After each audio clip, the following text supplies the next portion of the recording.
원장입니다. 여러분 혹시 그거 알고 계신가요? 척추측만증을 겪고 계신 10명 중 4명은 10대 청소년이라는 사실 말입니다. 건강보험 심사평가원에 따르면 척추측만증으로 진단받은 환자 94,000여 명의 약 40%인 38,000여 명이 10대 청소년으로 나타났다는 보고가 있습니다. 특히 최근 여러 연구에서 여학생을 대상으로 한 척추검진 결과 척추측만증 진단 기준인 커브 각도 10도 이상인 경우가 100명 중 6명에서 10명에 이를 정도로 그 비율이 지속적으로 증가하고 있는데요. 이렇듯 요즘 청소년기 학생들의 척추측만증이 심각한 상황입니다. 스마트폰의 습관화와 컴퓨터의 오랜 사용 등으로 갈수록 청소년 척추측만증 발병률이 높아질 것으로 보고 있어 오늘은 이에 대해 자세한 이야기를 해보겠습니다.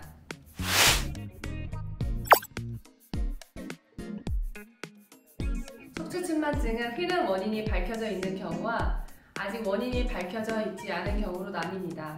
원인이 밝혀져 있지 않은 경우를 특발성 척추측만증이라고 하며 이는 측만증이 발견된 연령에 따라 3세 이전에 발견된 경우를 유아기형, 3세에서 10세 사이에 발견된 경우 연소기형, 10세 이후 성장이 종료되기 전 사이 발생한 경우 청소년기형, 그리고 성장이 끝난 뒤 발견된 성인형으로 나뉩니다.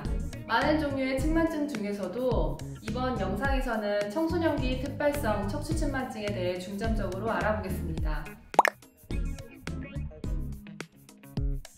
청소년기 특발성 척추측만증은 척추측만증의 약 80%를 차지하며 아직 정확한 원인이 밝혀져 있지 않고 있으며 가족 중에 측만증이 있는 경우 더 잘 발생하는 것으로 보아 유전적인 원인이 있을 것이라 추측은 되지만 측만증을 유발하는 유전자는 아직 명확히 밝혀져 있지 않습니다. 많은 부모님이 인터넷상에 척추가 휘어 여러 치료를 했더니 좋아졌다라는 홍보자료에서 대부분 혼란을 일으키는데요. 보통 자세히 변화에 의한 체위성 측만증은 대개 10도 이하이며 방사선 사진을 찍을 때마다 모양이 바뀌게 됩니다. 교정 치료하는 곳에서 완치했다는 대부분의 경우가 이에 해당하며 아무런 치료를 하지 않아도 교정된 모습을 보이기도 합니다. 인터넷에서 나오는 교정 방법들은 대부분 과학적인 근거가 떨어지며 의학계에서 실제로 받아들여지지 않고 있습니다. 실제로 치료가 필요하다고 생각되는 척추측만증은 매우 드문데요. 청소년기 특발성 척추측만증의 경우 20도 이상 허리가 휜 경우는 1000명당 약 3명, 30도 이상 허리가 휜 경우는 1000명당 1명 이하로 발생하는 것으로 되어 있습니다.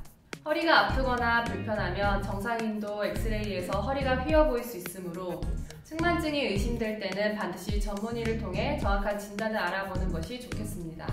그럼 알기 쉽게 청소년기 특발성 척추측만증의 특징에 대해 말씀드리겠습니다. 1. 양측 어깨 높이가 비대칭. 2. 흉곽이 비대칭이거나 한쪽 날개죽지 뼈가 더 튀어나와 보인다. 3. 허리선이 수평이 아니다. 4. 골반 높이가 다르다. 5. 몸이 어느 한쪽으로 기울어져 있다. 이러한 특징을 보인다면 정밀 진단을 받아보실 필요가 있습니다. 보통 특발성 척추측만증을 조기에 발견할 수 있는 간편하고 흔히 사용되는 검사로 전방 굴곡 검사라는 것이 있는데요. 이 검사 방법은 양발을 모으고 무릎을 편 자세로 서서 허리를 약 90도 정도 구부리는 자세를 취하게 한 뒤 등골의 높이 정도와 허리 돌출의 정도를 확인하여 측만의 정도를 측정합니다. 이때 등의 높이나 허리의 높이가 양측이 비대칭이면 척추측만증이 있다고 의심해 볼 수 있습니다.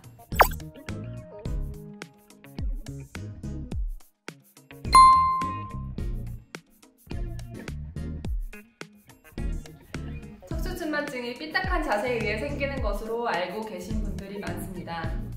하지만 꼭 그런 것만은 아닙니다. 척추측만증은 아직 원인이 밝혀지지 않은 것들이 많으며 밝혀진 원인들 가운데 선천성, 신경근육성 등 종류도 다양합니다. 척추측만증으로 보통 10에서 18세의 청소년기에 가장 많이 나타나는데 그 원인이 나쁜 자세가 아닌 경우도 많습니다. 이는 결국 집에서 자세 교정만으로 나아질 수 있다고 판단할 것이 아니라는 것인데요. 정확한 진단과 치료가 필수적입니다. 결론부터 말씀드리면 척추측만증 환자들의 뼈가 휘는 정도가 줄어드는 것은 수술이 아니면 불가능합니다. 성장이 끝나지 않은 아이들의 경우 보조기를 착용하기도 하는데 이는 뼈가 휘는 정도, 즉 만곡의 진행을 방지하는 목적이지 보조기를 착용한다고 해서 만곡 각도를 줄일 수는 없습니다.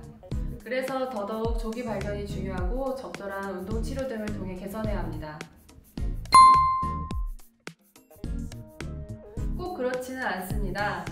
성장이 끝나지 않은 아이들 중 만곡의 크기가 20에서 40도인 경우 보조기를 착용하게 됩니다. 성장이 끝난 경우에는 보조기 착용이 의미가 없기 때문인데요. 보조기는 교정보다는 만곡 진행 방지에 착용 의미가 있기 때문입니다. 어떠셨나요? 척추측만증에 대한 낭설, 오해로 인해 걱정스러웠던 부분이 해결되셨나요? 척추측만증은 조기에 발견한 경우 운동 재활 치료나 보조기를 통해 더 이상 변형되는 것을 방지하는 치료를 할 수 있지만 아주 큰 각도로 휘어진 상태에서는 수술적 치료가 필요한 경우도 있는 만큼 사춘기가 진행되기 전 조기 발견을 치료하는 것이 중요합니다. 영상이 도움이 되셨길 바랍니다. 지금까지 전주 에코 삼성정형외과 신지수 원장이었습니다. 감사합니다.